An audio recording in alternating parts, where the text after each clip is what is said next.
ஏதோ ஒரு இடத்துல ஏதோ ஒரு வாத்தியார் தப்பு செய்ய போக, ஸ்கூல்ல வந்து ஒரு ஆர்டர் போட்டாங்க கவர்மெண்ட்ல. பிள்ளைங்கள அடிக்கவே கூடாதுன்னு. சரிங்களா?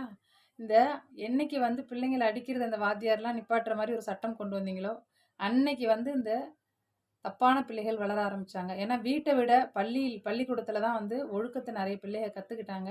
இன்னைக்கு சைல்டு அபியூஸ் அது இது தப்பான படம் பார்க்குறது, நெறைய பேர் படிக்கிறதே கிடையாது. இதுக்கு எல்லாத்துக்குமே காரணம் வாத்தியார் கைய நீங்க கட்டி போட்டது தான்.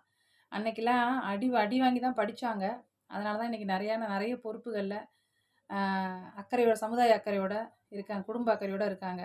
இன்னைக்கு வந்து பிள்ளைங்களோட ஒழுக்கம் கெட்டு போனதுக்கு முக்கியமான காரணம் நீங்க போட்ட அந்த ஆர்டர்ன்னு கூட சொல்லலாம்.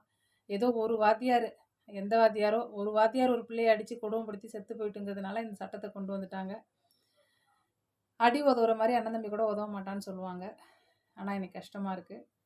9:30க்கு 10:00 லைவ் இருக்கும். கண்டிப்பா வாங்க. சப்ஸ்கிரைப் பண்ணுங்க. ஒரு லைக்